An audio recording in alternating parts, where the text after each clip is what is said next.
নমস্কার বন্ধুরা, আজ অনেক দিন পর আবার ইউটিউবে তোমাদের সঙ্গে বিশেষ কারণের জন্য আমি ইউটিউবে অনেক দিন ভিডিও শ্যুট করতে পারিনি। তো নাম্বার সিস্টেমের একটা চ্যাপ্টার পড়ে আমি আর শ্যুট করতে পারিনি। বলেছিলাম রিমাইন্ডার থিওরাম করাবো, তা বেশি কিছু না বলে আজ আমরা রিমাইন্ডার থিওরাম নিয়ে আলোচনা করছি। রিমাইন্ডার থিওরামের বেসিক কিছু কিছু জিনিস নাম্বার সিস্টেমের এর আগে যেটা দেখানো হয়েছিল ইউনিট ডিজিট কনসেপ্ট, আজকে দেখাবো রিমাইন্ডার থিওরাম কনসেপ্ট।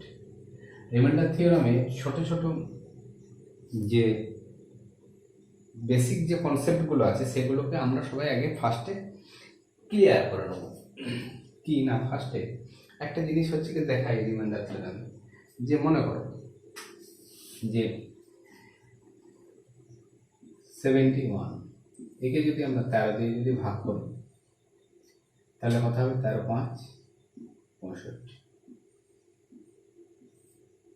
কথা হয় 6।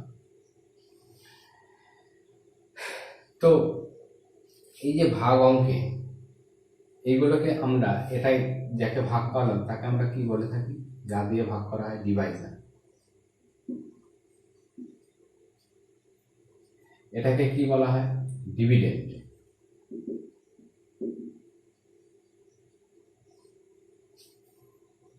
তাই তো। আর ভাগ করার পর যে ফল পাওয়া যায় তাকে আমরা কি বলি, কোসেন্ট।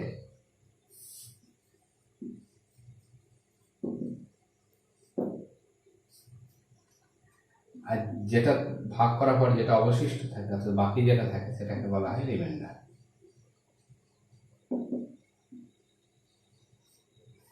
এই আমরা গোটা চ্যাপ্টারটা এই রিমাইন্ডার থিওরামের উপরেই আমরা হচ্ছে যে আলোচনা করব। এখন বিষয় হচ্ছে যে রিমাইন্ডার থিওরামে যে আলোচনা করতে গিয়ে যে জিনিসটা আসে মেন জায়গাটা, আমরা এইখানটাকে আমরা কি বলে থাকি, ডিভিডেন্ড বলে থাকি, অর্থাৎ ভাজ্য। বাংলাতে কি বলা হয়, ভাজ্য। তার ডিভিডেন্ড ইকুয়াল টু আমরা কি বলা হয় না না ভাজক গণিত ভাগফল, কোসেন্ট মানে ভাগফল, অর্থাৎ ডিভাইজার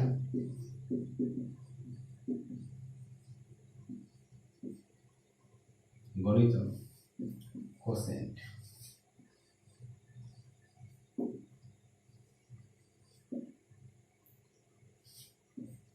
যুক্ত রিমাইন্ডার।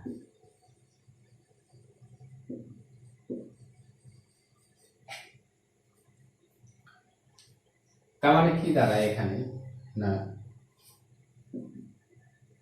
ডিভাইজার কত 13, তার কোসেন্ট কত 5, রিমাইন্ডার কত 6, 13 5 65, 65 6 কত হয় 71। তাহলে এই 71 হলো আমাদের হচ্ছে ডিভিডেন্ড। ঠিক আছে। এখন ব্যাপার হচ্ছে যে এই এই জিনিসটাকে একটা প্লেন কনসেপ্টের মধ্যে আমরা মনে রাখার চেষ্টা করব। তো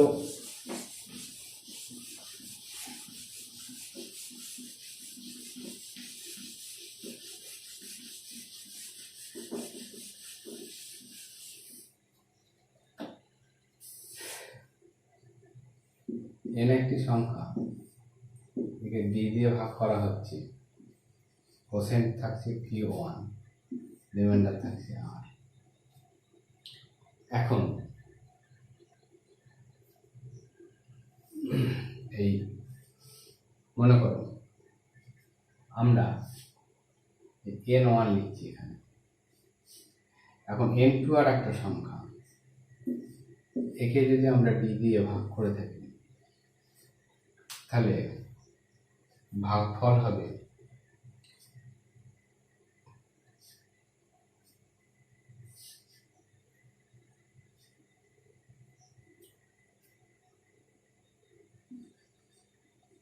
Q2 আর রিমাইন্ডার হবে মনে করো। তো একটা জিনিস আমাদের অ্যাকচুয়ালি মনে রাখা দরকার, এই প্রসঙ্গে একটা জিনিস কথা বলে রাখি যে n1 একটি সংখ্যা d দিয়ে যদি ভাগ করা হয় তাহলে ভাজক গণিত ভাগফল যুক্ত ভাগশেষ সমান হচ্ছে কি? তাহলে n1 সমান আমরা লিখতে পারি d q1 প্লাস r1।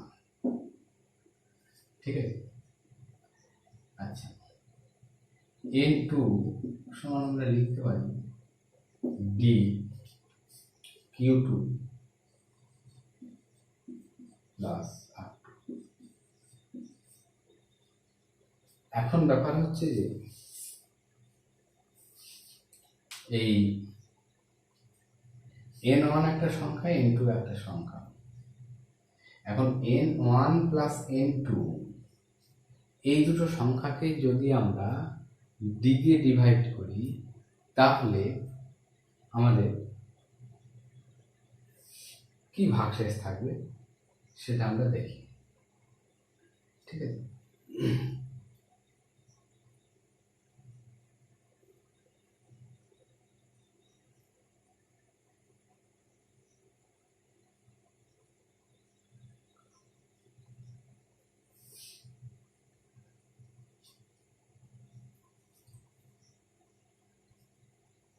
তো n1 প্লাস n2 এই দুটো সংখ্যা একে d q1 plus d q2 plus r1 plus এখন n1 প্লাস n2 এদের যোগফলটাকে যদি আমরা d দিয়ে ভাগ করি তাহলে কত ভাগশেষ থাকবে আমরা এখন দেখব। তাহলে n1 প্লাস n2, n1 এর ভ্যালু কত এটা, n2 এর ভ্যালু কত এটা, তাহলে এই দুটোকে যোগ করে দিচ্ছি। তো এখান থেকে আমরা কি লিখতে পারি, d কমন যদি যায় তাহলে q1 plus q2 plus r1 plus r2। এখন ব্যাপার হচ্ছে যে এই যে সংখ্যাটাকে যদি আমরা গোটাটাকে যদি আমরা d দিয়ে ডিভাইড করি, একে যদি d দিয়ে ডিভাইড করি তাহলে d দিয়ে যদি ডিভাইড করা হয় তাহলে এ হবে কি, এই সংখ্যাটাকে যদি d দিয়ে ডিভাইড করে তাহলে d ক্যান্সেল হয়ে যাবে, পারফেক্ট ডিভিজিবল। তাহলে এই জায়গাটাতে রিমাইন্ডার কত হবে, এই জায়গাটাতে রিমাইন্ডার হবে 0।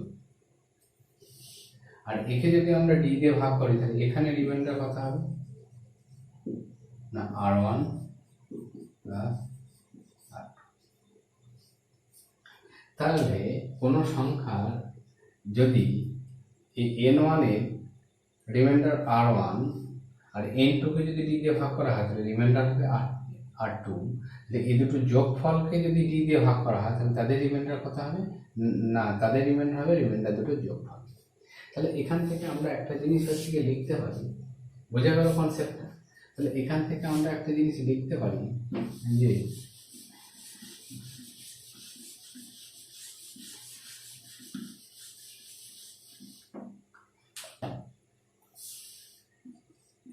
n1 প্লাস n2 কে যদি d দিয়ে ভাগ করা হয় তাহলে রিমাইন্ডার কত হবে, রিমাইন্ডার কত হবে না, রিমাইন্ডার হবে r1 প্লাস r2। এখন n1 ইন্টু n2 একে যদি d দিয়ে ভাগ করা তাহলে রিমাইন্ডার কত হবে r1 ইন্টু r2।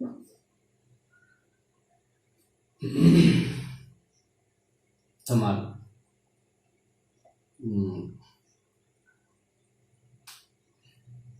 এখন n1 ভাজিত n2 এটা যদি ভাগ করা হয় তাহলে রিমাইন্ডার কত হবে r1 ভাজিত r2। তো যদি মাইনাস হয় তাহলে রিমাইন্ডার কত হবে r1 মাইনাস r2। এখন ব্যাপার হচ্ছে যে n1 কে যদি আমরা d দিয়ে ভাগ করি তাহলে রিমাইন্ডার থাকছে r1, আর n2 কে যদি আমরা d দিয়ে ভাগ করি তাহলে রিমাইন্ডার থাকছে r2। তাহলে n1 প্লাস n2 কে যদি আমরা d দিয়ে ভাগ করি তাহলে রিমাইন্ডার হবে r1 প্লাস r2। n1 আর n2 গুণফলকে যদি আমরা d দিয়ে ভাগ করি তাহলে রিমাইন্ডার হবে গিয়ে রিমাইন্ডার দুটো গুণফল। n1 এবং n2 ভাগফল অর্থাৎ দুটোকে ভাগফলকে যদি আমরা ডি দিয়ে ভাগ করি তাহলে রিমাইন্ডারটা হবে ভাগ। আর n1 মাইনাস n2 একে যদি আমরা r দিয়ে ভাগ করি তাহলে এখানেও রিমাইন্ডার হবে হচ্ছে r1 মাইনাস r2। তো এই হলো কি মেন বেসিক কনসেপ্ট। এর উপরে দাঁড়িয়ে আমাদের রিমাইন্ডার থিওরেমে অঙ্কগুলো নির্ভর করছে। কিরকম না, একটা এক্সাম্পল তাহলে ব্যাপারটা বুঝে যাবে।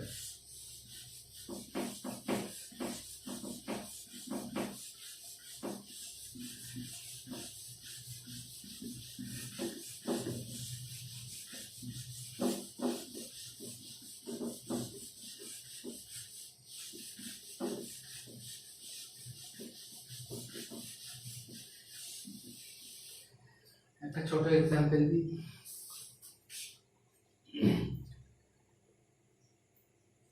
নশো 11 গণিত 912 গণিত 913 গণিত 914 একে যদি আমরা 909 দিয়ে ডিভাইড করি তাহলে রিমাইন্ডার কত থাকে? এখন ফাইন্ড দ্য রিমাইন্ডার।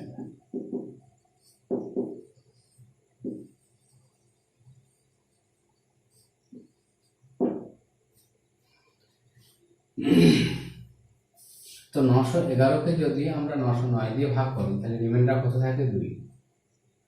912কে যদি 909 দিয়ে ভাগ করি রিমাইন্ডার কত থাকে? 3। 913কে যদি 909 দিয়ে ভাগ করি তাহলে রিমাইন্ডার কত থাকে? 4। আর 914কে যদি 909 দিয়ে ভাগ করি তাহলে রিমাইন্ডার থাকে 5। তাহলে আমি কি বলেছিলাম একটু আগে যে একে যদি 909 দিয়ে ভাগ করলাম রিমাইন্ডার থাকলো 2, আর একে 909 দিয়ে ভাগ করলাম রিমাইন্ডার থাকলো 3। তাহলে এই দুটো গুণফলকে যদি আমরা 909 দিয়ে ভাগ করি তাহলে রিমাইন্ডার কত থাকবে? এই দুটো গুণফল হবে, রিমাইন্ডার দুটো গুণফল। তাহলে আমার যদি হচ্ছে এরকম 4টে সংখ্যা থাকে, একে ভাগ করলে পরে 2 রিমাইন্ডার, একে ভাগ করলে 3 রিমাইন্ডার, একে ভাগ করলে 4 রিমাইন্ডার, আর একে ভাগ করলে পরে 5 রিমাইন্ডার। এখন এই সংখ্যাগুলো গুণফলকে যদি আমরা 909 দিয়ে ভাগ করি তাহলে রিমাইন্ডার কত থাকবে? এই কটার রিমাইন্ডার কটার গুণফল হয়ে যাবে, গুণফল হয়ে যাবে অ্যাকচুয়াল রিমাইন্ডার। তাহলে কত? 5 4 20 20 60 60 কত 100। তাহলে এই কটা গুণফলকে যদি আমরা 909 দিয়ে ভাগ করা হয় তাহলে রিমাইন্ডার কত থাকবে? 120। ওকে, এখন এই সংখ্যাটা কি? 911 গণিত 912 911 প্লাস 912 প্লাস 913 প্লাস 914 একে যদি আমরা 909 দিয়ে ভাগ করি তাহলে রিমাইন্ডার কত থাকে? একে রিমাইন্ডার কত? এক্ষেত্রে রিমাইন্ডার 2, এক্ষেত্রে রিমাইন্ডার 3, এক্ষেত্রে রিমাইন্ডার 4, এক্ষেত্রে রিমাইন্ডার 5।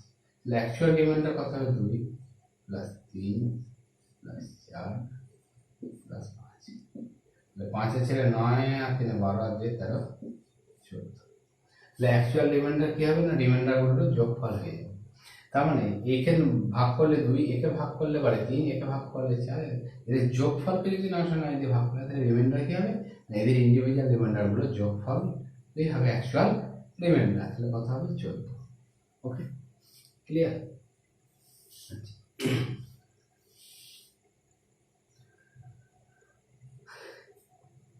এই হলো রিমাইন্ডার থিওরেম। রিমাইন্ডার থিওরেম থেকে থেকে থেকে থেকে আমরা সোজা থেকে আরো কঠিনের দিকে আমরা কিন্তু থেকে থেকে ধীরে ধীরে আমরা এগিয়ে যাব। ওকে,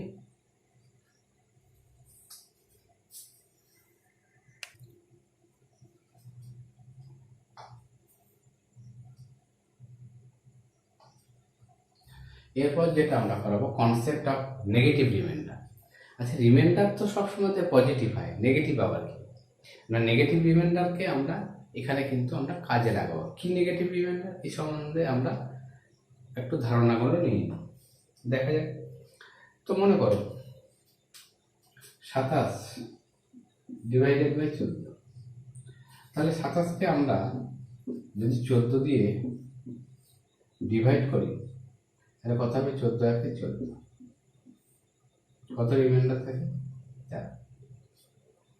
এখন 27কে যদি আমরা 14 দিয়ে ভাগ করি তাহলে 14 দিয়ে 28।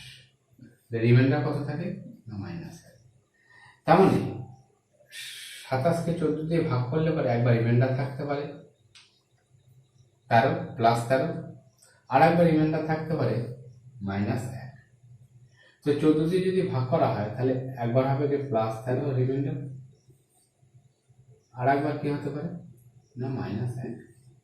তাহলে এই যে -1 এটাকে আমরা বলা হচ্ছে নেগেটিভ রিমাইন্ডার। এই নেগেটিভ রিমাইন্ডার কনসেপ্ট কিন্তু আমাদের এই রিমাইন্ডার থিওরেমের ক্ষেত্রে অনেক কাজে লাগে, কারণ এই ক্ষেত্রে অনেক ক্ষেত্রে কি হয় আমাদের নেগেটিভ রিমাইন্ডারটা দেখা যাচ্ছে খুব ছোট, তাই ছোট রিমাইন্ডার নেওয়ার জন্য আমরা নেগেটিভ রিমাইন্ডারকে আমরা ব্যবহার করি বা ইউটিলাইজ করে থাকি। তো এখন আর একটা এক্সাম্পল নিই, দিয়ে একটা দেখাই যে নেগেটিভ রিমাইন্ডার সম্বন্ধে। তো মনে করো যে 25 ডিভাইডেড বাই 7, তাহলে কত হবে 7 3 21, তাহলে একটা কথা হবে +4 রিমাইন্ডার, আর একটা কথা হবে না 7 4 28, তাহলে -3 রিমাইন্ডার। আর একটা এক্সাম্পল, তো 55 55 19 দিয়ে যদি ডিভাইড করা হয়, আচ্ছা তো 19 3 57, তাহলে কথা হবে একটা হচ্ছে 19 3 57, তাহলে একটা হবে -2 রিমাইন্ডার, আর একটা কথা হবে 19 2 38 যদি হয় তাহলে 17 রিমাইন্ডার প্লাস। তো একটা জিনিস এখানে আমরা খেয়াল করে দেখো যে 14কে ভাগ করলে পরে একটা পজিটিভ রিমাইন্ডার আর একটা নেগেটিভ রিমাইন্ডার পাবো। 25কে 7 দ্বারা ভাগ করলে একটা পজিটিভ রিমাইন্ডার একটা নেগেটিভ রিমাইন্ডার। 55কে 19 দ্বারা ভাগ করলে একটা পজিটিভ রিমাইন্ডার একটা নেগেটিভ রিমাইন্ডার। তো এই রিমাইন্ডার দুটো একটা পজিটিভ রিমাইন্ডার এবং নেগেটিভ রিমাইন্ডার যদি যোগ করা হয় তাহলে কথা হয় যোগফল কথা হবে 14। পজিটিভ রিমাইন্ডার আর নেগেটিভ রিমাইন্ডারের যোগফল কথা হবে 4 আর 3 যোগফল কত 7। পজিটিভ রিমাইন্ডার আর নেগেটিভ রিমাইন্ডার 17 আর হচ্ছে গিয়ে 2 যোগফল কত 19। তবে একটা জিনিস খেয়াল করে দেখো যে রিমাইন্ডার পজিটিভ রিমাইন্ডার এবং নেগেটিভ রিমাইন্ডার যোগ করলে পরে যেটা আসে পাই আমরা সেটা হলো অ্যাকচুয়াল কি ডিভাইজার। ঠিক আছে, তাহলে ডিভাইজার ইকুয়াল টু কি লিখতে পারি আমরা পজিটিভ রিমাইন্ডার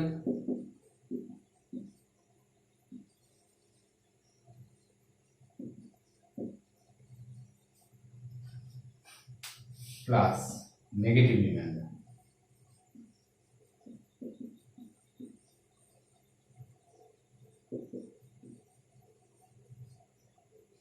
ঠিক আছে, লিখতে পারি পজিটিভ রিমাইন্ডার প্লাস হচ্ছে নেগেটিভ রিমাইন্ডার। তো ডিভাইজার তার পজিটিভ রিমাইন্ডার মনে করো কোনো একটা আমরা ভাগ অঙ্কে আমরা হচ্ছে নেগেটিভ রিমাইন্ডার পেয়েছি, তাহলে সেটাকে পজিটিভ রিমাইন্ডারে কনভার্ট করতে হবে, কারণ reminder must be positive, reminder কোনোদিন নেগেটিভ হয় না। তাহলে একটা নেগেটিভ রিমাইন্ডার পাওয়া গেছে, তাহলে কি করবো না আমরা ডিভাইজারের থেকে আমরা নেগেটিভ রিমাইন্ডার আমরা মাইনাস করে দেবো।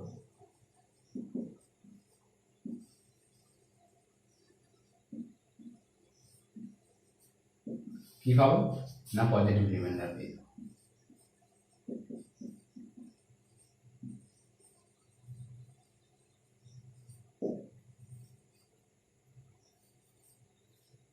ঠিক আছে, ডিভাইজার থেকে যদি আমরা নেগেটিভ রিমাইন্ডারকে বিয়োগ দিয়ে দিই তাহলে কি করবো আমরা পজিটিভ রিমাইন্ডার পেয়ে যাব। তো এরপর পজিটিভ রিমাইন্ডার নেগেটিভ রিমাইন্ডারের কনসেপ্ট আমাদের ক্লিয়ার হবে, তাই না? এরপর আমরা একটা অন্য বিষয় নিয়ে আলোচনা করব। এবার আলোচনা করব আমরা cancellation concept reminder theorem. Cancellation কনসেপ্টটা কি না একটা এক্সাম্পল দিয়ে দেখা যাক তাহলে বুঝতে পারবো। তো 6কে আমরা যদি হচ্ছে 4 দিয়ে ডিভাইড করি, 6কে যদি আমরা 4 দিয়ে ডিভাইড করি তাহলে 4 1 4, রিমাইন্ডার কত থাকলো 2। তার মানে 6কে যদি আমরা 4 দিয়ে ডিভাইড করি তাহলে রিমাইন্ডার কত থাকবে 2। এখন 6কে আমরা 6/4কে আমরা ক্যান্সেল করতে পারি। 6/4কে যদি আমরা যদি 6/4কে যদি আমরা ক্যান্সেল করে দিই দুই কত না, 2 2 4 আর 2 3 6, তাহলে কত হলো 3 2 হলো। তাহলে 3কে যদি 2 দিয়ে ডিভাইড করা হয় তাহলে রিমাইন্ডার কত থাকবে? 1 থাকবে। এখন ব্যাপার হচ্ছে যে 4কে 4 দিয়ে ভাগ করলে পরে 2। এখন এতে মধ্যে কমন ফ্যাক্টর একটা আছে, সেই কমন ফ্যাক্টরটাকে আমরা থেকে ক্যান্সেল করে দিলাম। কত কমন ফ্যাক্টর ছিল এদের মধ্যে? না, 2 কমন ফ্যাক্টর ছিল। 2 কমন ফ্যাক্টরকে আমরা ক্যান্সেল করে দিলাম। ক্যান্সেল করে দেওয়ার পর রিমাইন্ডার কত হলো? না, 1। তাহলে অ্যাকচুয়াল রিমাইন্ডার কত আসবে? এখন ব্যাপার হচ্ছে যে 6কে 4 দিয়ে ভাগ করলে 2, আর 3কে 2 দিয়ে ভাগ করলে রিমাইন্ডার 1। কিন্তু এই আমরা রিমাইন্ডার বার করার সুবিধার্থে কি করবো, সবসময় ছোটভাবে আমরা ভেঙে নেব, ক্যান্সেল করে দেবো কমন ফ্যাক্টর। কিন্তু রিমাইন্ডার তো মিলবে না, রিমাইন্ডার তো অন্য চলে এলো। কি করে পাবো? না, অ্যাকচুয়াল রিমাইন্ডার কি করে পাবো? না, আমরা যত ক্যান্সেল করেছি তত হচ্ছে কি আমরা আবার গুণ করে দেবো। এখানে রিমাইন্ডার কত? 1। অ্যাকচুয়াল রিমাইন্ডার কথা আছে, ক্যান্সেল কত করেছিলাম? 2 কমন ফ্যাক্টর ক্যান্সেল করেছিলাম, 2 দিয়ে আবার গুণ করে দেবো। তাহলে অ্যাকচুয়াল রিমাইন্ডার আমরা হচ্ছে কি পেয়ে গেলাম 2। ঠিক আছে, তো 119 21 দিয়ে ডিভাইড করবে। 21 দিয়ে ডিভাইড করার আগে একে 7 দিয়ে ক্যান্সেল করো। ঠিক আছে, 17 7 119 আর 7 3 21, তাহলে 17 বাই হচ্ছে কি। ঠিক আছে, তাহলে কথা হবে এতে রিমাইন্ডার কথা হবে না, রিমাইন্ডার কথা হবে না 3 5 15 15 2, তাহলে রিমাইন্ডার কথা হলো 2। এখন রিমাইন্ডার হচ্ছে কি 2। তো একটা জিনিস হচ্ছে কি খেয়াল করা দরকার এই প্রসঙ্গে, আমাদের এখানে রিমাইন্ডার হচ্ছে 2, তাই তো? কত ক্যান্সেল হয়েছে? কত ক্যান্সেল করেছি? 7 ক্যান্সেল করেছি। একটু আগেই বললাম যে অ্যাকচুয়াল রিমাইন্ডার বার করতে গেলে পরে যেটা ক্যান্সেল করেছি আমরা 17কে 3 দিয়ে ভাগ করলে পরে রিমাইন্ডার থাকে 2। কিন্তু 119কে যদি আমরা 21 দিয়ে ভাগ করি তাহলে রিমাইন্ডার কত থাকবে? মানে 119 বাই 21কে আমরা 17/3 করেছি কি না, কমন ফ্যাক্টর 7কে ক্যান্সেল করেছি। তাহলে 7কে আমরা আবার কি করবো না, গুণ করবো। 2 × 7, তাহলে কত হলো 14। ঠিক আছে, তাহলে কত হলো 14। তাহলে এখানে খেয়াল করে দেখো যে আমার যে অ্যাকচুয়াল রিমাইন্ডার কত আমরা ফেরত দেখলাম 14। ঠিক আছে, তো আর একটা এক্সাম্পল নিচ্ছি আমরা, তাহলে ব্যাপারটা হচ্ছে কি আমাদের ক্লিয়ার হয়ে যাবে।